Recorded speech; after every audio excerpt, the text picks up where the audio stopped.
Aujourd'hui, nous parlons de la grâce des brebis. Nous avons commencé par parler ces dernières semaines de la bergerie, du berger, des brebis, etc. Nous avons parlé du sacrifice. Et aujourd'hui, j'aimerais m'entretenir avec vous sur ce que j'ai intitulé « La grâce des brebis ». Lorsqu'on pense à la brebis, elle est loin d'être l'animal pour lequel nous aimerions voir nos vies être représentées. Et néanmoins, Dieu a choisi cet animal-là. Et comme nous savons que tout ce que Dieu fait est parfait, ce qui veut dire que quelque part, Dieu a une intention lorsqu'il a choisi la brebis. Et pour pouvoir pleinement nous satisfaire de ce que Dieu fait, nous devons comprendre ce qu'il fait. Si Dieu a voulu choisir la brebis pour symboliser ses enfants, c'est qu'il y a une vérité qui se cache là. C'est qu'il y a une sagesse que Dieu a et que nous devons découvrir. Et nous savons que Dieu prend les choses insignifiantes pour leur donner une signification. C'est pour cela que la Bible nous dit « Considérez, frères, que parmi vous qui avez été appelés, il n'y a ni beaucoup de sages selon la chair, ni beaucoup de puissants, ni beaucoup de nobles, mais Dieu a choisi les choses folles du monde pour confondre les sages. Dieu a choisi les choses faibles du monde pour confondre les fortes. Et Dieu a choisi les choses viles du monde et celles qu'on méprise, celles qui ne sont point, pour réduire à néant celles qui sont, afin que nulle chair ne se glorifie devant Dieu. » Et donc, on voit à travers ce verset qu'effectivement, la sagesse de Dieu n'a rien à voir avec la sagesse des hommes. Donc, quand Dieu choisit la brebis comme l'animal par excellence pour nous représenter, il y a une sagesse qui est derrière cela. Et si nous ne comprenons pas ce qui est derrière cela, nous allons mépriser ce que Dieu fait. Et surtout, nous allons refuser d'être une brebis. Nous allons vouloir être un éléphant parce qu'à nos yeux, et selon la sagesse humaine, un éléphant est un animal fort. Nous allons vouloir être une guépard, parce qu'à nos yeux, une guépard va très vite par rapport à une brebis. Mais j'aimerais nous dire que la sagesse de Dieu n'a rien à voir avec notre sagesse. Et si nous marchons avec Dieu, l'une des choses que nous devons faire, c'est de pouvoir nous asseoir à ses pieds pour le comprendre. La plupart des gens qui utilisent Dieu, en réalité, ils ne passent pas du temps avec Dieu. Pourquoi? Parce qu'ils ont une idée préconçue de Dieu. La seule chose qu'ils veulent, c'est que Dieu soit la marionnette qui contrôle et que Dieu leur donne, comme ça va être le cas très bientôt, des cadeaux. C'est ce que le Père Noël fait. Et vous savez d'ailleurs le contrôle du 1er décembre au 31 décembre, et après on l'oublie, pendant 11 mois. Mais le Dieu de la Bible n'est pas ainsi. Le Dieu de la Bible est éternel. Ceux qui marchent avec lui ne peuvent pas le contrôler. C'est à eux d'être sous son contrôle. Et je prie que la sagesse de Dieu puisse nous parvenir afin que nous puissions comprendre ce que Dieu fait. Il accorde au contraire une grâce plus excellente. C'est pourquoi l'Écriture dit « Dieu résiste aux orgueilleux, mais il fait grâce aux hommes. Soumettez-vous donc à Dieu, résistez au diable et il fuira loin de vous. » Nous voyons à travers ce verset très bien connu que lorsque nous nous soumettons à Dieu, nous sommes capables de pouvoir résister au diable et il fuira loin de nous. Ce qu'il faut comprendre à travers ce verset qui nous parle de l'humilité, c'est que pour vivre ce verset, il faut avoir une certaine, nature. Et la brebis, par excellence, est qualifiée pour avoir cette nature. La nature de soumission n'est pas une nature que tous les animaux ont. Et donc déjà, Dieu choisit la brebis par rapport à la dimension de l'humilité. La brebis est un animal très humble. La brebis est un animal qui écoute, qui suit, qui fait absolument tout ce qu'on lui demande de faire. Et ici, à travers ce verset, l'apôtre Jacques nous montre que lorsque nous nous soumettons à Dieu, c'est à ce moment-là, on ne sait comment, qu'on a une certaine force pour pouvoir résister à Dieu, pour résister au diable, pardon. Et c'est à ce moment-là, on ne sait comment le diable fuit loin de nous. Et la brebis a cette propension de pouvoir se soumettre, de pouvoir suivre, de pouvoir s'abandonner, de pouvoir se laisser conduire et donc de développer en elle un certain pouvoir, une certaine capacité qui lui permet de résister au diable et finalement de le voir fuir. Si nous sommes forts par nos propres forces, je vous assure, le diable aura toujours raison sur nous. Si nous nous débrouillons par nos propres capacités, le diable aura toujours raison sur nous. Et c'est la raison pour laquelle le Seigneur nous amène par le brisement à nous rendre utiles entre ses mains. Et c'est la raison pour laquelle aussi, dans notre cheminement avec lui, par le brisement, il nous amène à devenir une brebis. Amen. Qui a cru à ce qui nous était annoncé, dira le prophète Ésaïe dans le chapitre 53, lorsqu'il parle de la venue du Seigneur. Qui a reconnu le bras de l'Éternel, il s'est élevé devant lui comme une faible plante. Il n'y a rien de glorieux à ce moment-là. Il n'y a rien de glorieux lorsqu'il décrit le Seigneur. Il dit de lui comme un rejeton qui sort d'une terre desséchée. Il n'avait ni beauté ni éclat pour attirer nos regards et son aspect n'avait rien pour nous plaire. Est-ce que vous savez que si le Seigneur devait marcher sur la terre comme il a marché il y a plus de 2024 ans, la plupart d'entre nous qui venons à l'église ne l'auront jamais suivi. Il n'avait rien d'attrayant. Le Jésus que nous imaginons glorieux n'est pas le Jésus qui a marché sur terre. Le Jésus qui a quitté le ciel, a laissé sa gloire dans le ciel et est venu sur terre comme quelqu'un qu'on ne pouvait pas reconnaître. Donc si nous n'avons pas cette dimension ou cette nature de brebis, je vous assure que dans le quotidien, nous passerons à côté de Jésus. Et d'ailleurs, c'est ce qui arrive à beaucoup de personnes. Tout en venant à l'église, ils ne réalisent pas quel est le Dieu qui les visite chaque jour et à côté duquel ils passent. Mais je prie qu'il n'en soit point ainsi pour vous dans le nom de Jésus. Mépriser et abandonner des hommes de douleur et habitués à la souffrance. La Bible nous dit ici qu'il était habitué à la souffrance. Et pourquoi ceux et celles qui naissent de lui ne veulent pas être habitués à la souffrance? Il était un homme de douleur. Pourquoi l'Église postmoderne veut tout entendre sauf la douleur? Parce qu'elle ne veut pas être une brebis.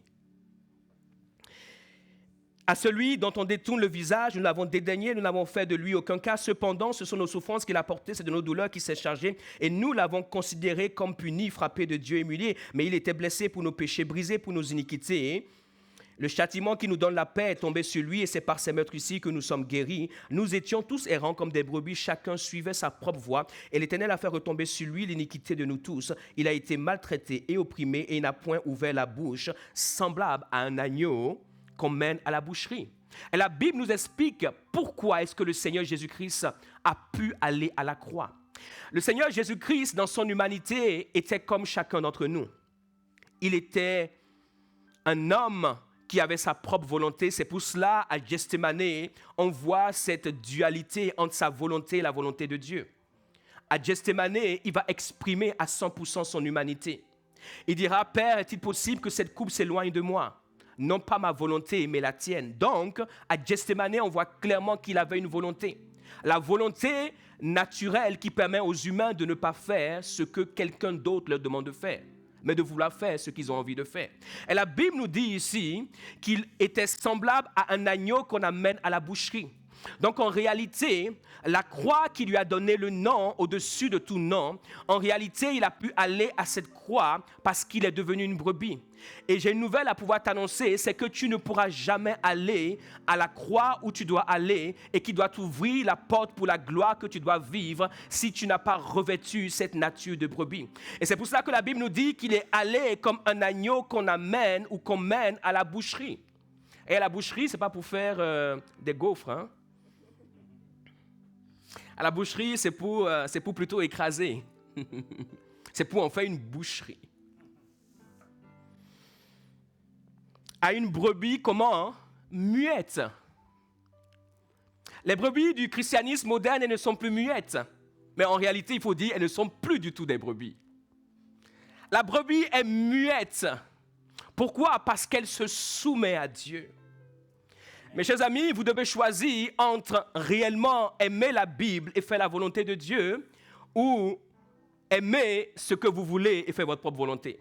Mais si vous voulez réellement suivre Dieu, prenez la Bible, asseyez-vous et posez-vous la question de savoir qu'est-ce que Dieu attend réellement de moi. Il dit, comme une brebis muette devant ceux qui l'attendent, il n'a point ouvert la bouche. La brebis, aux yeux de Dieu, est l'animal choisi parce qu'elle n'ouvre pas la bouche. Et je pense que nous avons besoin d'apprendre à mieux fermer notre bouche. Et ce n'est pas le moment où on dit Amen, mais à l'église destinée, c'est le moment où on dit Amen. Amen, gloire à Dieu. Et le prophète Jean-Baptiste, d'ailleurs, lorsqu'il le voit, il révélera au monde, voici l'agneau de Dieu qui ôte le péché du monde. Il ne dira pas, voici le roi des rois, le seigneur des seigneurs, le puissant je suis, l'incomparable, l'étoile brillante du matin. Et vous savez, je crois que l'une des erreurs de notre christianisme, c'est qu'on nous apprend ce qu'on a obtenu par révélation et nous l'appliquons par connaissance. Je disais que l'une des erreurs de notre christianisme, c'est qu'on nous apprend ce que nous avons obtenu par révélation et nous l'appliquons par connaissance. Et cela a une limite fondamentale. Parce que ce qui n'est pas une révélation ne devient pas une nature en nous. Cela devient juste une connaissance, mais une connaissance avec laquelle nous luttons. Une connaissance avec laquelle nous avançons sans pour autant saisir tous les éléments.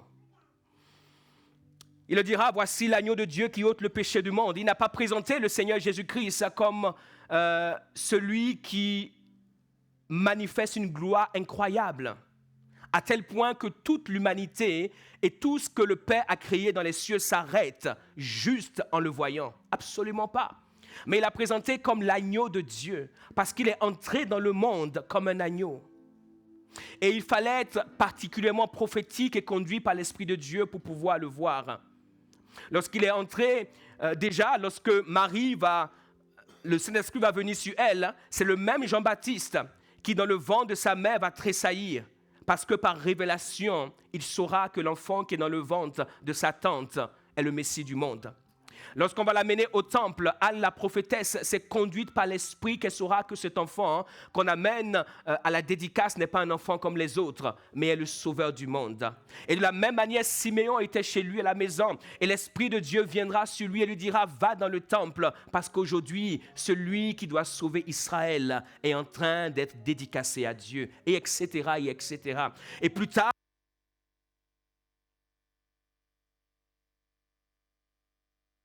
le péché du monde. Nous n'aimons pas nous identifier à la brebis, mais c'est l'animal que Dieu a choisi. Nous n'aimons pas être considérés comme une brebis, mais c'est l'animal que Dieu a choisi. Nous n'aimons pas être associés à une brebis, mais c'est l'animal que Dieu a choisi. Est-ce qu'on a une autre option quand Dieu a choisi quelque chose? Moi, j'aime quand les gens parlent avec moi, parce que je vais être sûr s'ils comprennent ce que je dis ou pas. Dieu a choisi la brebis parce que c'est un animal qui est de nature fragile, qui ne peut pas se défendre, qui ne peut pas s'opposer à l'adversité. Et en même temps, le choix de Dieu de prendre la brebis n'est pas le fruit du hasard. Dieu était intentionnel lorsqu'il l'a fait. Pourquoi? Parce qu'en choisissant la brebis, le Seigneur voulait répondre à la question du sacrifice, parce que la brebis est l'animal par excellence pour répondre au sacrifice. Lorsque vous parlez de sacrifice, vous pensez à la brebis, vous pensez à l'agneau, etc., etc. Okay? Et d'ailleurs, depuis le Jardin d'Éden, nous savons quand Adam et Ève ont péché et qu'ils vont se retrouver nus, l'une des choses que Dieu va faire, c'est que Dieu va les revêtir d'habits de peau. La Bible ne nous dit pas exactement quel animal a été tué par Dieu, sacrifié par Dieu pour pouvoir en faire un habit, mais on soupçonne que c'était une brebis. Pourquoi? Parce que plus tard dans la Bible, nous découvrons l'appétence que Dieu a pour la brebis. Amen. Quand vous prenez Caïn et Abel, les premiers enfants d'Adam et Ève, au bout d'un certain temps, la Bible nous dit, après avoir travaillé, ils vont présenter à Dieu leurs offrandes. Caïn va présenter les fruits de la terre parce qu'il était cultivateur. Abel va présenter les premiers-nés de son troupeau. Et la Bible nous dit de manière claire et indiscutable, je vous laisserai relire cela dans Genèse 4, la Bible nous dit, l'Éternel porta un regard favorable sur Abel et sur son offrande, mais il ne porta pas un regard favorable sur Caïn, sur son offrande. Très souvent, au nom de la grâce de Dieu, nous aimons dépeindre un Dieu qui dit oui à tout ce qu'on fait. Le Dieu de la Bible est le Dieu qui dit non aussi. Quand ce que nous faisons n'est pas en accord avec sa parole, certes, il nous aime, mais il dira non. Quand l'offrande de notre vie n'est pas en adéquation avec ce qu'il attend de nous, il dira non. Et il a dit non à Caïn. Et Caïn a été vexé. Si vous voulez aller loin avec Dieu, ne soyez pas des gens vexés. Soyez une brebis. Parce que si vous êtes vexé, vous allez finir par commettre un meurtre. Là, c'était juste pour aider quelqu'un. Quand nous acceptons d'être une brebis, nous acceptons de grandir. Nous acceptons d'être corrigés. Quand nous regardons cette histoire, est-ce que Dieu a choisi le sacrifice ou l'offrande d'Abel parce que c'était une brebis et il a refusé celui de Caïn parce que c'était les fruits de la terre? La Bible ne nous dit pas exactement cela. Et quand la Bible ne nous dit rien, nous pouvons suggérer, mais ne prenons pas cela comme une vérité. Par contre, lorsqu'on regarde de plus près, l'une des choses qui peut nous orienter, c'est le fait que la Bible nous donne un détail qui n'est pas des moindres. La Bible nous dit que Abel n'a pas offert simplement des brebis, mais la Bible nous dit qu'il a offert les premiers-nés de ces brebis. Et je crois que l'une des choses qui a attiré Dieu sur le sacrifice et l'offrande d'Abel, c'est que Abel a pris le choix de choisir parmi ce qu'il avait le meilleur pour le donner à Dieu. Dieu n'a pas choisi un ange pour venir sur terre. Il aurait pu. Michael est un puissant ange. Il est le chef d'état-major de l'armée de Dieu. C'est un ange intraitable, c'est un ange loyal, c'est un ange fidèle. Gabriel est un messager extraordinaire. Il fait exactement ce que Dieu lui dit. Et depuis que le temps que nous ne connaissons pas existe, ces anges ont marché avec Dieu. Sans compter d'autres dont on ne peut citer le nombre, tellement ils sont nombreux. Mais Dieu n'a pas envoyé un ange pour mourir pour nous. Aussi grand, puissant et redoutable que sont les anges. Je ne sais pas si vous avez déjà vu un ange, mais le jour où vous voyez un ange, vous allez comprendre pourquoi certains, sans faire attention, ont été portés à même vouloir adorer des anges. Parce qu'un ange est très impressionnant. Mais Dieu n'a pas envoyé un ange. Dieu a envoyé son Fils, ce qu'il avait de meilleur. Et la brebis est qualifiée pour être un sacrifice. Et la brebis, lorsqu'elle devient ce sacrifice, elle devient à travers notre vie ce qu'il y a de meilleur que nous puissions offrir à Dieu. Des années plus tard, lorsque Dieu voulait conduire Abraham dans une dimension de gloire qui demeure aujourd'hui et qui demeurera jusqu'à ce que le Seigneur revienne, il va lui dire, prends ton fils, celui que tu aimes, et amène-moi sur l'une des montagnes de Morija. Ce qu'il faut savoir, c'est qu'à ce moment-là, Abraham avait 2 fils. Il avait Isaac et il avait aussi Ismaël. Ishmaël était son fils. C'était son premier fils, mais ce n'était pas celui qu'il aimait. Et quand Dieu va lui dire, offre-moi l'un de tes fils, Dieu va lui dire, celui que tu aimes. Vous savez pourquoi Isaac, c'est le fils que Abraham aimait? Parce que c'est le fils de la souffrance. Ishmaël n'était pas le fils de la souffrance. Ishmaël, Abraham est allé vers Agar et bang, Ishmaël est venu. Ce n'est pas le fruit de la souffrance. C'est un coup, un but. Mais Isaac, ça faisait 25 ans. Et Dieu va dire, Dieu sait ce qui a de la valeur. Mes chers amis, nous pouvons tromper les hommes. Mais quand Dieu entre dans ta vie, beaucoup de personnes veulent voir Dieu. Mais vous savez, quand Dieu entre dans ta vie, Dieu ne va pas chercher les poubelles. Garde-les pour toi. Quand Dieu entre dans ta vie, Dieu ne vient pas chercher les miettes. Quand tu as mangé, il reste un peu là. Dieu n'a pas besoin de ça. Il est trop grand pour ça.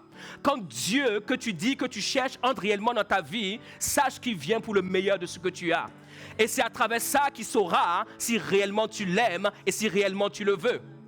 Donc avant de demander à Dieu d'entrer dans notre vie, posons-nous la question de savoir, est-ce que nous voulons donner à Dieu le meilleur? Si tu ne veux pas donner à Dieu le meilleur, mets cette prière de côté parce qu'elle ne servira à rien.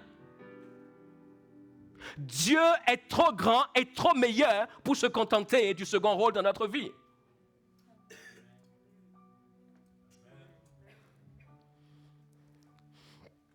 Et lorsqu'il va offrir Isaac, ce qu'il faut comprendre dans cette histoire, souvent on lit l'histoire d'Abraham qui offre Isaac, mais il faut comprendre qu'Isaac n'était pas un enfant tout petit, qui ne comprenait pas parce qu'il va dire, papa, voici le couteau, voici le feu, mais où est le sacrifice? Et il va dire, Dieu lui-même pourvoira au sacrifice. Et lorsqu'ils arrivent au sommet de la montagne, il va lier son fils. Il faut savoir qu'Isaac était adulte. Isaac aurait pu frapper son père. Isaac aurait pu gifler son père. Isaac aurait pu lui-même sacrifier son père pour l'erreur qu'il a faite de vouloir le sacrifier. Papa, comme tu es devenu fou, on va mettre fin à ta folie à l'instant même. Comme ça, il n'y en aura pas une deuxième. Il n'y aura pas une deuxième personne qui va subir cette folie. Mais Isaac, en réalité, il faut comprendre, n'était pas un enfant. Isaac était une brebis. C'est pour cela que c'est à ce même endroit que l'agneau de Dieu sera sacrifié. Quand vous allez en Israël, le mont Golgotha est le même endroit où Abraham a offert Isaac. Isaac n'était pas juste un enfant. Isaac était une brebis. Isaac était une brebis consentante. Isaac était une brebis qui a accepté que Abraham puisse être sur le point de le sacrifier. Et Dieu va lui dire à ce moment-là, puisque tu as fait cela, je sais que tu m'aimes. Tant que nous ne sommes pas devenus une brebis, Dieu ne sait pas si nous l'aimons. Il a entendu que nous l'aimons, mais il ne sait pas si nous l'aimons. Ce qui fait que Dieu sait que nous l'aimons, c'est quand notre vie est devenue celle de la brebis. Parce que la brebis est l'animal par excellence qui accepte le sacrifice et qui sait qu'à travers ce sacrifice, la gloire de Dieu se manifestera tôt ou tard dans le nom puissant de Jésus-Christ. Et bien entendu, le Seigneur est la brebis parfaite par excellence. Je disais tantôt que la sagesse de Dieu l'a poussé à pouvoir choisir la brebis comme animal qui représente ses enfants.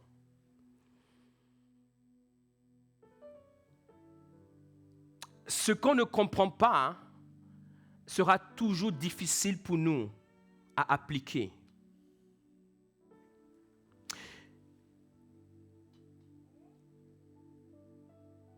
Et en tant que chrétien, il y a une question que nous devons nous poser souvent. Pourquoi je fais ce que je fais?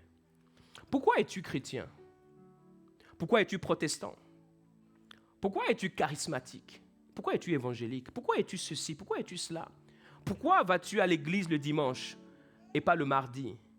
Pourquoi est-ce que quand tu vas à l'église, tu lèves les mains? Pourquoi quand tu vas à l'église, tu t'agenouilles? Pourquoi quand tu vas à l'église, tu donnes une offrande? Pourquoi quand tu vas à l'église, tu chantes des chants? Pourquoi quand tu vas à l'église, tu t'assois à un moment donné, tu écoutes un homme, tu écoutes une femme qui prend un livre et qui raconte des choses à propos de ce livre et tu dis Alléluia, tu dis Amen? Pourquoi quand tu vas à l'église, et dans certaines églises comme celle-là, on te dit, dis par exemple Amen. Dis par exemple. Amen. Dis par exemple. Amen. Pourquoi? Quand nous ne comprenons pas pourquoi nous faisons ce que nous faisons, nous méprisons ce que nous aurions dû faire.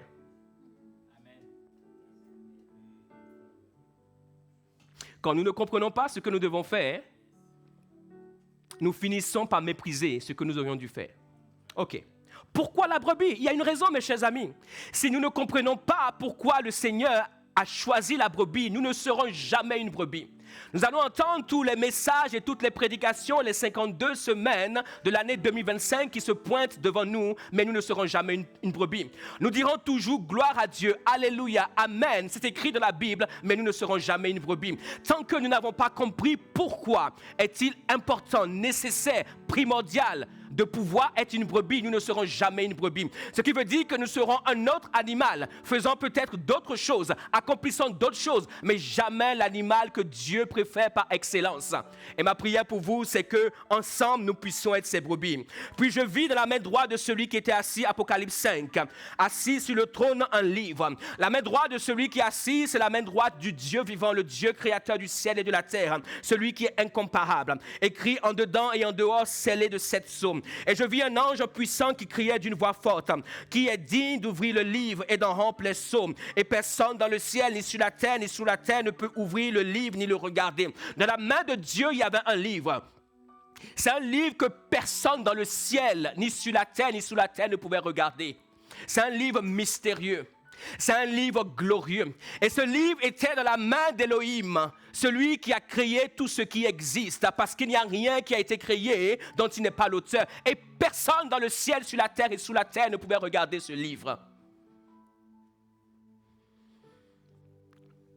Et la Bible nous dit, « Et je pleurais beaucoup de ce que personne ne fut trouvé digne d'ouvrir le livre ni de le regarder. » Personne n'a été trouvé digne.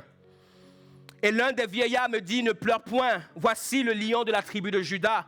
Le rejeton de David a vaincu pour ouvrir le livre et ses 7 sceaux. » Ce livre était scellé avec 7 sceaux. Et alors que l'apôtre Jean pleurait, il y a l'un des 24 vieillards qui lui dira, « S'il te plaît, ne pleure pas, parce que nous avons une solution, nous avons une issue favorable. Il y a ici au milieu de nous le lion de la tribu de Juda. » Et alors l'apôtre Jean, parce que j'étais là, j'étais avec lui, d'ailleurs je ne vous l'ai pas dit mais je vous l'apprends, j'étais là ce jour avec lui, lorsque celui de Patmos, il a été emporté dans cette vision qui s'est retrouvée au ciel. Et alors avec Jean, je lui disais, mais Jean, donc bientôt nous allons voir un lion. Il dit, ben oui, le vieillard vient de nous dire qu'il y a un lion. Et j'ai dit, ok, il est où le lion? Parce que je ne le vois pas. Quand je regarde ici, je ne vois aucun lion. Et avec lui, nous étions en train de chercher, nous regardions. On s'est dit, c'est vrai qu'au ciel, des fois il y a des cachettes, des fois il y a des choses qui sortent de nulle part. Peut-être qu'il va apparaître là sous nos pieds le lion, et nous regardions, mais il n'y avait pas encore de lion. Et nous nous sommes dit, qu'est-ce que Dieu nous cache une fois de plus?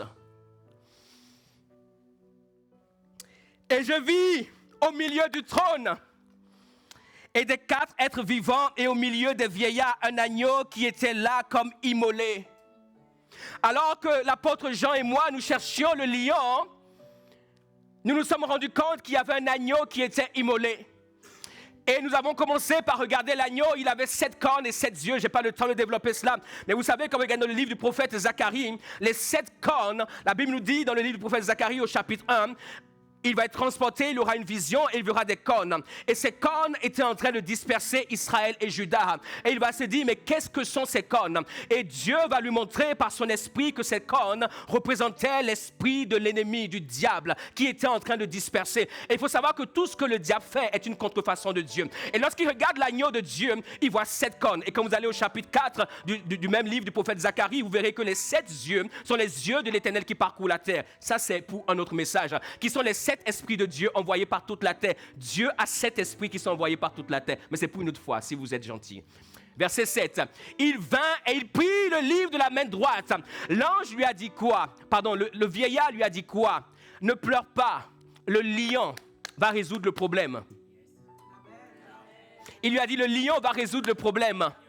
Mais ce qu'il faut savoir, c'est que le lion était un lion, mais un agneau. Ce lion était une brebis. Et il vint, il prit le livre de la main droite de celui qui était assis sur le trône. Personne n'a été trouvé digne de regarder, de prendre. Mais il n'y a eu que qui? Qu'un agneau, une brebis. Mes chers amis, Dieu est plus sage que nous. Arrêtons d'être ridicules. Arrêtons d'être ridicules. Arrêtons d'être ridicules. Dieu est plus sage que nous. Si Dieu dit c'est la brebis, faisons-lui confiance, c'est la brebis. Parce qu'il y a un mystère qui est associé à la brebis. Quand il eut pris le livre, les 4 êtres vivants et les 24 vieillards se prosternaient devant qui? Devant l'agneau. Il lui a parlé du lion et il voit un agneau. Comment est-ce possible? Qu'est-ce qu'il y a? Qu'est-ce qui se cache là? Tenant chacun une harpe et des coupes d'or remplies de parfums qui sont les prières des saints. Et il chantait un cantique nouveau disant, tu es digne, prends le livre et d'en ouvrir les sceaux, car tu as été immolé et tu as racheté pour Dieu par ton sang des hommes de toute tribu, de toute langue, etc. Et il dit, je vis beaucoup d'anges autour du trône des êtres vivants et des vieillards. Et leur nombre était des myriades et des milliers. Il disait d'une voix forte, l'agneau qui a été immolé est digne de recevoir. C'est l'agneau qui est digne de recevoir la puissance, digne de recevoir la richesse, la sagesse, la force, l'honneur, la gloire et la louange. Et toutes les créatures qui sont dans le ciel, sur sur la terre, sur la mer et tout ce qui s'y trouve. Je les entendis qui disaient à celui qui est assis sur le trône et à l'agneau soit la louange, l'honneur, la gloire et la force au siècle des siècles. Et les 4 êtres vivants disaient Amen, et les vieillards se prosternèrent et adorèrent. Ils adoraient qui? Ils adoraient l'agneau de Dieu. Mais cet agneau est un lion. Et c'est là le mystère de Dieu, mes chers amis. C'est là la sagesse de Dieu. C'est que dans l'agneau, il y a le lion. Dans la brebis, il y a le lion. Et tant que nous n'avons pas encore été la brebis sacrifiée, le lion ne pourra jamais sortir. Dieu a caché le lion dans la brebis. Dieu a caché le lion dans l'agneau. Dieu a caché le lion dans cette brebis. Et tant que la brebis n'est pas sacrifiée, tant que la brebis n'est pas devenue brebis, le lion ne pourra jamais sortir. Et ce que j'ai constaté de ma vie sur terre, c'est que les gens prient, les gens jeûnent, les gens chantent, les gens louent. Ils veulent être ce lion, mais ils ne seront jamais ce lion tant que leur vie n'est pas un sacrifice devant Dieu. Le lion est caché dans la brebis. C'est le mystère de Dieu. C'est la sagesse de Dieu. Et le seul moyen pour que ce lion sorte, c'est quand la brebis est passée par le processus qui fait d'elle un sacrifice. Et c'est pour cela, dans notre vie, dans notre histoire, Dieu nous amène toujours au sacrifice. Dieu nous conduit toujours au sacrifice. Quand vous regardez votre vie et vous voyez comment Dieu opère, c'est toujours à travers le sacrifice. Parce que du sacrifice, il sort quelque chose qui est caché en nous. C'est pour cela que je n'ai jamais pitié des gens quand je leur demande de faire des sacrifices. Parce que je sais que c'est la meilleure des choses que je peux leur apporter. C'est la meilleure des choses que je peux leur donner, Evita. C'est la meilleure des choses. Pourquoi? Parce qu'en eux est caché un lion qu'ils ne connaissent pas. Et tant que tu n'as pas sacrifié, Dieu ne peut pas faire sortir ce lion. Il y a des gens qui ont une voix extraordinaire. Mais écoutez ceci, vous allez chanter comme monsieur et madame, tout le monde chante. Il n'y a aucun démon qui sera chassé. Parce que le lion de la tribu de Juda est caché en toi, et tant que la brebis que tu es n'a pas été sacrifiée, ce lion ne sortira jamais. Et aucun démon à tes chants ne fuira pas. Les démons croiseront les pieds et les bras, ils te regarderont. Mais quand le lion sort et que tu ouvres ta bouche, ton Alléluia fait trembler la terre. Parce qu'il n'y a personne qui peut résister au lion de la tribu de Juda. Les grâces de la brebis appartient à un troupeau, la brebis n'est jamais seule. Et ça, c'est l'un des plus grands mensonges du diable. Et à notre époque, parce qu'il sait que les temps de la fin approchent, c'est un mensonge qui est répandu d'une manière extraordinaire. Écoutez ceci, vous ne verrez jamais une brebis seule. Une brebis appartient au troupeau, les brebis appartiennent au troupeau. Elles font partie d'un troupeau. Et la force de l'Église, mes chers amis, c'est de pouvoir être ce troupeau. L'Église victorieuse du Seigneur, c'est ce troupeau de brebis qui marchent ensemble. Et il dira, et moi je bâtirai mon Église et les portes du séjour des morts ne prévaudront point contre elle. Lorsqu'il parle de l'Église, il dit, je bâtirai ce troupeau d'hommes et de femmes qui sont faillibles humainement. Mais malgré cela, les portes du séjour des morts ne prévaudront point contre elle. Aux yeux du Seigneur, nous sommes ce troupeau. Vous petits enfants, vous êtes de Dieu et vous les avez vaincus parce que celui qui est en vous est plus grand que celui qui est dans le monde. Celui qui est en vous est plus grand que celui qui est dans le monde. Pourquoi? Parce qu'à l'extérieur, vous êtes des brebis, mais en vous, vous avez un lion. C'est pour ça qu'il dit, celui qui est en vous est plus grand. Vous voyez comme une brebis, vous voyez comme un troupeau de brebis, mais en réalité, sachez que vous avez en vous celui qui est plus grand que tout ce qui existe. Lorsque la brebis appartient au troupeau, elle peut marcher dans une dimension de foi. Car le divin berger a vaincu le monde pour elle. Mes chers amis, l'Église procure la foi. L'Église, c'est ce troupeau, elle procure la foi. Pourquoi?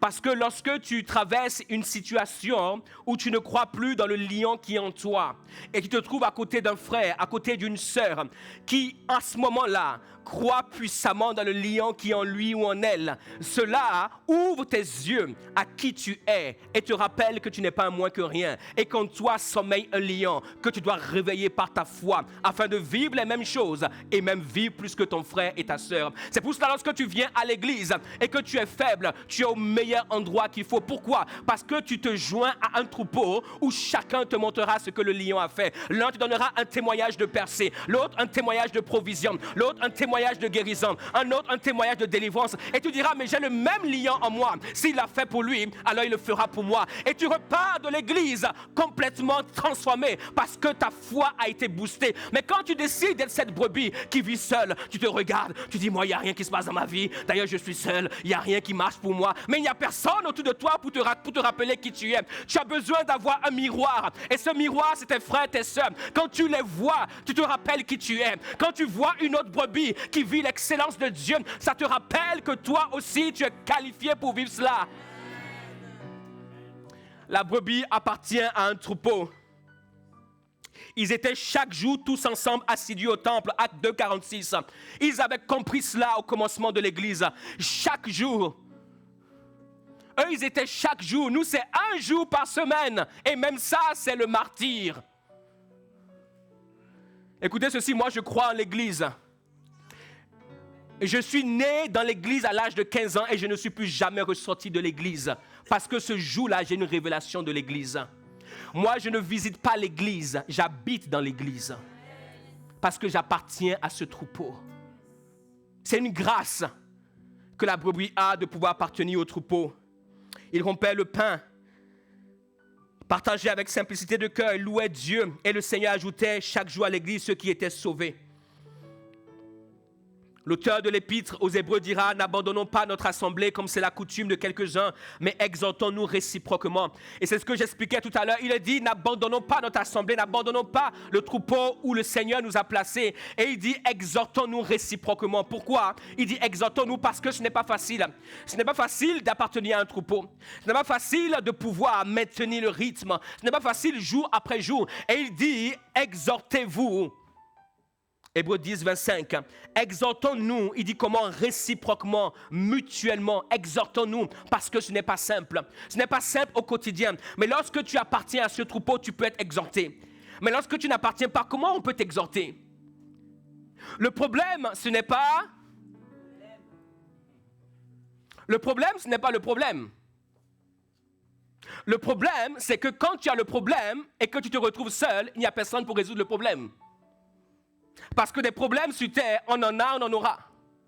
Et il dit ici, exhortons-nous réciproquement. Si tu n'es à côté de personne qui t'exhorte, si tu n'es à côté de personne qui t'encourage, si tu n'es à côté de personne qui peut t'aider, comment tu vas faire? Maintenant, soyons clairs sur une chose et réglons cette question-là une fois pour de bon. Mes chers amis, l'Église n'est pas parfaite. S'il vous plaît, réglons cette affaire aujourd'hui une fois pour de bon. Et s'il vous plaît, ne venez plus jamais me dire que vous pensiez que l'Église était parfaite parce que je vous l'ai dit aujourd'hui. Donc si vous venez me dire cela, c'est que vous n'avez pas cru dans ce que je vous ai dit. L'Église est imparfaite. Ça fait 29 ans que j'habite dans la maison Église et je peux vous dire, oula, j'en ai vu des vertes et des pas mûres. Mais depuis 29 ans, j'habite. Pourquoi? Parce qu'il y a quelque chose de glorieux au sujet de l'Église. Vivre dans le troupeau, c'est avoir beaucoup de défis, mais attachons-nous au troupeau. Lorsque nous appartenons au troupeau, c'est là où nous pouvons enfanter le roi qui est en nous. Et comme je disais, l'Église est imparfaite. Adressons les erreurs mutuelles, mais restons ensemble. Parlons de ce qui ne va pas, mais restons ensemble. Réglons nos problèmes face à face et non derrière, mais restons ensemble. Soyons vrais les uns envers les autres, mais restons ensemble. Disons-nous tout ce qui ne fonctionne pas, mais restons ensemble. Mes chers amis, ne quittons pas le troupeau pour aucune raison, car le diable nous attend pour nous détruire. Il a dit ceci dans Colossiens 3, « Ainsi donc, comme des élus de Dieu. » J'ai un message que j'ai intitulé, que vous pouvez trouver sur YouTube, « Appelés ou élus ». Mes chers amis, Dieu, contrairement à ce que nous disons souvent, Dieu ne cherche pas des appelés, Dieu cherche des élus. Et ici, l'apôtre Paul a dit, « Ainsi donc, comme des élus de Dieu. » Il sait à qui il parle, pas aux appelés, il parle aux élus. Ceux qui sont élus comprennent la grâce qui est associée aux élus. Et malgré l'imperfection de l'Église, ils ne remettent pas en cause leur élection parce que leur élection est un don de Dieu. Peu importe ce que tu verras dans l'église comme imperfection, qui t'a mal parlé, qui aurait dû te parler, qui aurait pu te parler, et normalement, si tu avais parlé, il aurait dû faire comme ceci pour bien te parler, pour s'assurer que la manière dont il te parle correspond à la manière dont toi tu veux qu'on te parle. Oh Seigneur Jésus, aide-nous.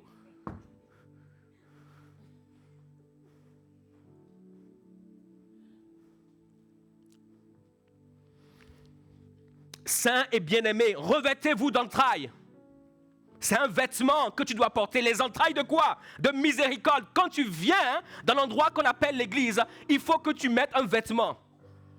Quand tu entres dans l'église, tu vas mettre un vêtement. Ce vêtement doit être composé de miséricorde. Sinon, tu vas mourir et tu vas partir. Doit être composé de bonté et d'humilité. Tu dois être humble quand tu viens avec le troupeau de Dieu. Tu dois être humble.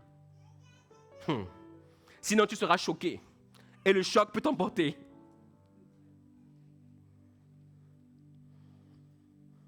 De douceur, de patience. Et il y a certains, je rajouterai, il faut que tu aies une double patience, une triple patience, une patience quadruple, une patience quintuple, une patience sextuple, etc., etc. Pour d'autres même, le niveau de patience, on ne peut même plus le chiffrer. C'est-à-dire que tu as fini de pardonner et il te frappe encore. Et tu n'as même pas encore ouvert la bouche pour savoir si tu veux leur pardonner, qu'ils t'ont déjà giflé. Et tu n'as même pas encore fini de processer la gifle que tu as déjà reçu un coup. Patience, mon frère, patience, ma soeur, je comprends. Je compatis avec toi. Nous sommes ensemble. Il dit, supportez-vous les uns les autres.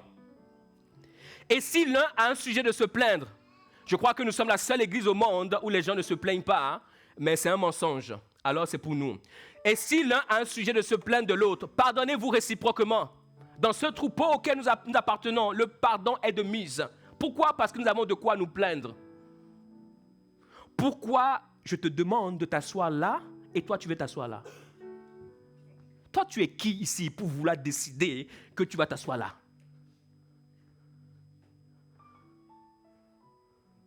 Pourquoi quand on te demande de venir à telle heure, pourquoi toi tu choisis toujours l'heure à laquelle tu veux venir? Pourquoi quand tu dis que tu vas faire A, tu fais tout le contraire de A. Tu peux faire B jusqu'à Z, mais A, tu ne fais jamais. Nous avons de quoi nous plaindre. Il dit, pardonnez-vous réciproquement, de même que Christ vous a pardonné. Quand nous sommes une brebis dans le troupeau, nous nous rappelons que Christ nous a pardonné. Il vaut mieux que ce soit un bon amen, mes chers amis, parce qu'on n'a pas le choix. Pardonnez-vous aussi, mais par-dessus toutes ces choses, revêtez-vous de la charité, qui est le lien de la perfection, et que la paix de Christ, à laquelle vous avez été appelés pour former un seul corps, c'est le troupeau. La brebis appartient au troupeau.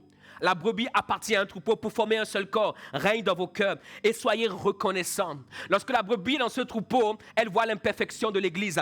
Elle voit les choses qui ne fonctionnent pas. Elle voit les choses qui ne marchent pas. Elle voit les choses qui vont de pire en pire, mais elle est reconnaissante parce qu'elle est au meilleur endroit qu'il faut. Parce que la Bible nous dit que Christ viendra chercher une Église sans tache, une Église qui a été perfectionnée, qu'il présentera à son Père. Donc elle est au meilleur endroit. Elle comprend qu'elle est simplement en train de vivre un processus de transformation. Les choses ne sont pas encore finalisées, mais elle sait qu'à la fin de toute chose, Christ ne présentera pas une église pourrie, une église mal formée, une église qui insulte, une église qui gifle, une église qui condamne, mais il présentera une église parfaite. Donc elle est reconnaissante pour cette église dont elle fera partie. Elle sait qu'elle sera au ciel et elle fera partie de ces saints qui vont se tenir dans la présence de Dieu, qui ont été complètement et totalement lavés et justifiés. Donc elle est reconnaissante. Mes chers amis, il faut avoir les yeux de Dieu pour vivre dans l'église et ne pas mourir dans l'église.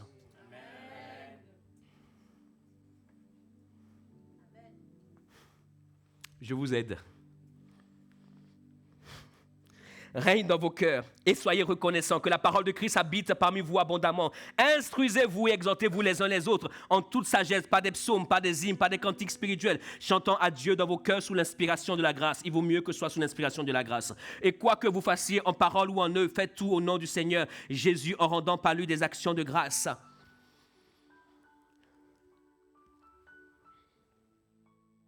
La brebis appartient au troupeau. Comme je l'ai dit intérieurement, chaque brebis en elle a un lion qui est caché. Et cette révélation que l'apôtre Jean a eue est une révélation extraordinaire et puissante. Personne ne pouvait ouvrir, personne ne pouvait prendre le livre, personne ne pouvait regarder. Et le vieillard, l'un des vieillards va lui dire, il y a ici le lion de la tribu de Juda.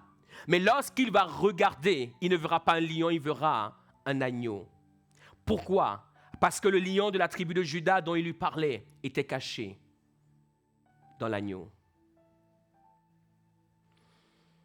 Dans le naturel, nous savons tous que le lion est considéré comme le roi de la jungle. D'ailleurs, ça vient d'où cette histoire?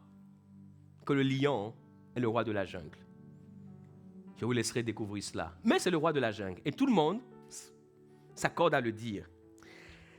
Et ce n'est pas pour rien aussi que le Seigneur se définit comme le lion de la tribu de Juda. Parce qu'il y a une révélation qui est cachée derrière le fait que le lion est contenu dans l'agneau. Dans Luc 12, au verset 32, le Seigneur leur dit ceci, « Ne crains point, petit troupeau, car votre Père a trouvé bon de vous donner le royaume. » Le Seigneur dit aux disciples et à ceux qui vont le suivre, comme nous aujourd'hui, il dit « Ne crains point, petit troupeau. » Déjà troupeau, en plus petit, donc vraiment, brebis pour brebis, brebis faible de chez faible. Mais il lui dit « Ne crains pas, petit troupeau. » Pourquoi? Parce que la brebis, une fois de plus, a en elle quelque chose de glorieux. Il dit, le Père a trouvé bon de vous donner quoi? Le royaume. Et c'est la raison pour laquelle dans la brebis est contenu un lion. Pourquoi? Parce que le lion de la tribu de Juda est le roi des rois. Il ne peut pas avoir de royaume sans avoir un roi. Il ne peut pas avoir de royaume sans avoir une royauté. Et c'est pour cela, sans avoir un roi qui gouverne sur la royauté. C'est pour cela qu'il dit, ne crains pas petit troupeau. Tu es petit, tu es un troupeau de brebis, tu te sens faible, tu te sens incapable, mais c'est parce que tu n'as pas encore compris le mystère qui est associé à ton identité de brebis. En toi se cache un royaume. Et c'est pour cela, lorsque le Seigneur les enseigne à prier, il dit, lorsque vous priez, dites, notre Père qui es aux cieux, que ton règne vienne. En réalité, le règne de Dieu se trouve en nous. Et lorsque nous décidons de pouvoir devenir ses brebis, c'est alors que son royaume se manifeste. C'est alors que nous devenons ses rois. C'est alors que nous devenons ses reines. C'est alors que nous devenons ces hommes et ces femmes. Lorsqu'ils marchent, lorsqu'ils avancent et lorsqu'ils se tiennent, la présence de Dieu se manifeste à travers eux. Mais pour que cela arrive, il est absolument important pour nous de laisser la brebis être sacrifiée pour que le royaume qui est contenu en nous puisse être révélé.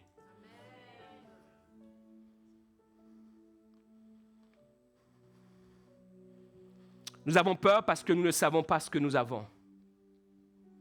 Pauvre petite brebis que je suis, pauvre petit chrétien que je suis, pauvre petit enfant de Dieu qui va dans une église aussi petite que je suis, dans une ville aussi petite que toutes les villes que je n'ai jamais vues, dans un pays aussi petit que tous les pays que je n'ai jamais vus, dans un pays où on nous défend de pouvoir parler de Dieu, pauvre petite brebis que je suis, pauvre petite brebis que je suis. C'est parce que nous ne savons pas que nous avons un royaume en nous. Mais pour voir ce royaume, tu dois accepter d'être sacrifié. Tu dois accepter le sacrifice. Parce qu'à la fin de toute chose, la Bible nous dit, toutes les nations se présenteront devant lui. À sa droite, il mettra les brebis. À sa gauche, il mettra les boucs. Les boucs, c'est ceux qui ont refusé d'être sacrifiés. Les brebis sont celles qui ont accepté d'être sacrifiées. Mes chers amis, à la fin, il y aura un tri. Tous ceux qui vont à l'église n'iront pas au ciel. Je préfère nous le dire, sinon j'aurais été un menteur, un prédicateur menteur. Tous ceux qui vont à l'église n'iront pas au ciel. Seules les brebis entreront dans la présence de Dieu. Au ciel, il fera un tri, il mettra à droite les brebis. Et les brebis sont celles qui sont sacrifiées. Ne nous trompons pas, mes chers amis. Nous voulons voir le royaume de Dieu. Mais le royaume de Dieu n'est réservé qu'aux brebis, pas aux boucs. La gloire se trouve dans la croix et le lion se trouve dans la brebis qui est sacrifiée. La couronne d'épines conduit à la croix et la couronne de gloire est la récompense de la gloire. Seul l'agneau immolé peut devenir le lion adoré. Seul l'agneau immolé peut devenir le lion adoré. Nous voulons devenir des lions sans avoir été des brebis. C'est impossible. Et je crois que l'une des choses qui nous identifie négativement, c'est le fait que nous rêvons sans connaître le prix de nos rêves.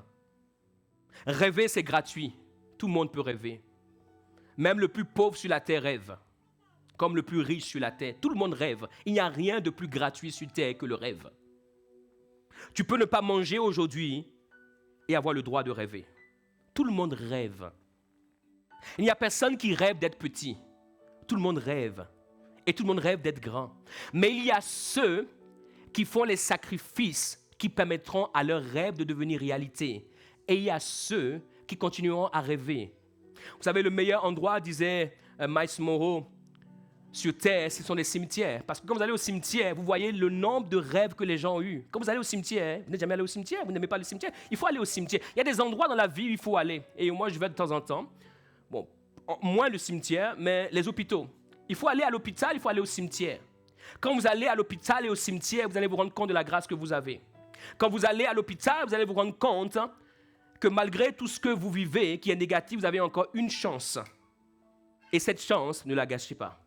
Quand vous allez au cimetière, vous réalisez que malgré tout ce que vous vivez, vous avez plus qu'une chance parce que vous auriez pu être dans cette tombe.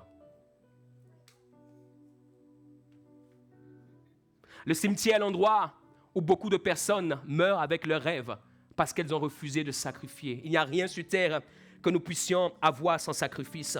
Je continuerai la semaine prochaine par rapport aux grâces, mais j'aimerais juste terminer avec un point concernant le lion dont je viens de parler. Il faut savoir que le Seigneur Jésus-Christ n'est pas le seul lion. Le Seigneur Jésus-Christ n'est pas le seul lion. Il est le lion de la tribu de Juda, mais il y a un autre lion qui n'a pas les mêmes intentions que lui. Et ce lion, c'est le diable lui-même. Ce lion, c'est le diable et ses agents. La Bible nous dit dans 1 Pierre 5, verset 8, « Soyez sobres, veillez, votre adversaire le diable rôde comme un lion rugissant, cherchant qui il dévorera. » La Bible nous dit « votre adversaire le diable ». Autant nous avons un lion en nous, autant le diable est un adversaire qui vient sous la forme d'un lion. Écoutez ceci, il n'y a qu'un lion pour combattre un lion. Il n'y a qu'un roi pour combattre un roi. C'est pour cela qu'il vient comme un lion. Pourquoi? Parce que quand tu te vois comme une brebis, lui sait qui tu es. Le diable sait qui on est. C'est nous qui ne savons pas, en tout cas, vous sans moi. C'est le diable, c'est vous sans moi qui ne savez pas qui vous êtes. Parce que le diable, lui, sait. C'est pour cela qu'il vient comme un lion. Et j'aime souvent utiliser cette phrase, elle est à moi. J'ai le copyright dessus, si vous l'utilisez, faites mention. Je dis, on ne sort jamais un char pour tuer une fourmi. Si vous n'avez pas compris, passez la semaine à réfléchir. Si vous ne comprenez pas, dimanche prochain, je vous expliquerai. On ne sort jamais un char pour tuer une fourmi. Quand tu vois et quand tu dis que ta vie ressemble à une fourmi, et malgré cela, le diable sort un char, c'est que tu as en toi quelque chose qui n'est pas à l'image d'une fourmi. Tu es un lion. Pourquoi le diable ferait trembler toute la terre pour toi si tu es aussi petit que tu dis que tu es? C'est parce qu'il y a en toi quelque chose que tu ne vois pas. Il y a en toi quelqu'un que tu ne vois pas. Et jusqu'à ce que tu le vois, tu seras toujours en train de te considérer comme une fourmi. Et la Bible dit, il cherche qui? La Bible ne dit pas que le diable dévore tous ceux qui sont des enfants de Dieu. La Bible nous dit ici que parmi les enfants de Dieu, il y a certains qu'il cherche. C'est le qui? Q-U-I. Vous, sauf moi. Je pensais que tu allais dire aussi vous, sauf moi. Mais c'est pas grave. Vous, sauf moi. Il dit qui il dévora. Il cherche qui? Qui? Qui il dévorera. Il ne cherche pas tout le monde, mais il cherche qui? Résistez-lui avec une foi ferme, sachant que les mêmes souffrances sont imposées à vos frères dans le monde. Le but du diable en tant que lion rugissant est de détruire la brebis, de manière à ce qu'elle n'enfonde point le lion qui est en elle. Et c'est pour cela que le diable va toujours nous décourager par rapport au sacrifice.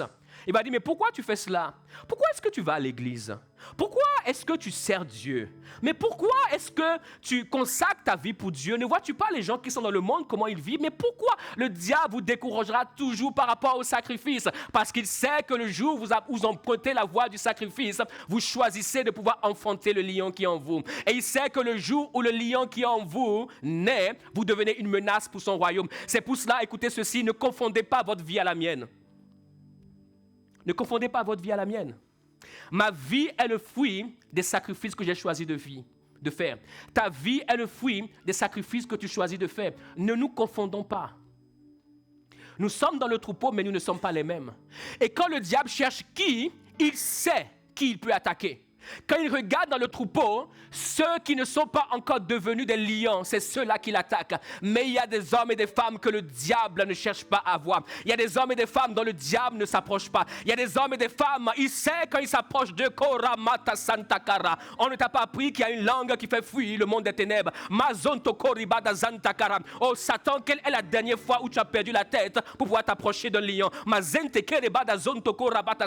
Satan, celui qui t'a poussé à partir de Lucifer pour devenir Satan, ne t'a pas enseigné qu'il y a des hommes et des femmes qui portent en eux le sceau du lion de la tribu de Juda. Mazonto Koribada Zantakara.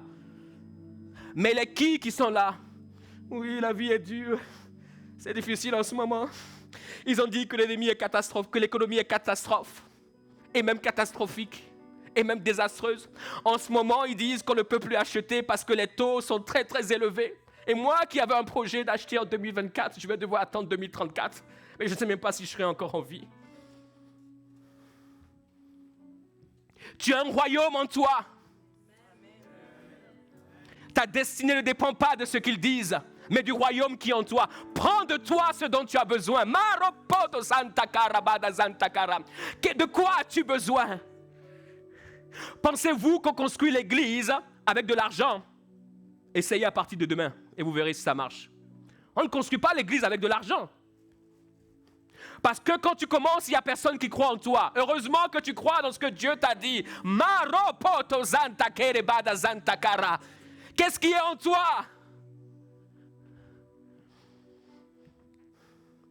David dira à Saül, ton serviteur faisait paître les brebis de son père. Et quand un lion ou un ours venait en enlever une du troupeau, il n'a pas dit tout. Le lion vient, l'ours vient pour enlever qui? Une. Il cherche une. Vous sauf moi. Il cherche une. Il n'a pas dit tout le monde. Il cherche une. Il dit quand il vient pour enlever une du troupeau, je courais après lui, je le frappais et j'arrachais la brebis de sa gueule. Pourquoi? Parce qu'il partait avec la brebis dans sa gueule. Et il dit ceci, s'il se dressait contre moi, je le saisissais par la gorge et je le frappais et je le tuais. Je parlerai de ça la semaine prochaine. Mais ce qu'il faut comprendre, c'est que le lion ou l'ours, le lion rugissant, vient chercher une brebis dans le troupeau. Pas n'importe laquelle. Celle qui n'est pas un lion pour lui résister. Mais je prie qu'il ne te trouve plus dans le nom puissant de Jésus-Christ. Nous espérons que vous avez été édifiés et inspirés par cet enseignement. Nous vous invitons à continuer à nous suivre via nos réseaux sociaux. Si vous le souhaitez, vous avez la possibilité de soutenir notre vision de former des disciples authentiques à travers nos liens PayPal, Helloasso et RIB. Nous nous réjouissons aussi à l'idée de vous accueillir lors de nos célébrations hebdomadaires dont les horaires sont indiqués sur nos pages Instagram et Facebook. Demeurez abondamment bénis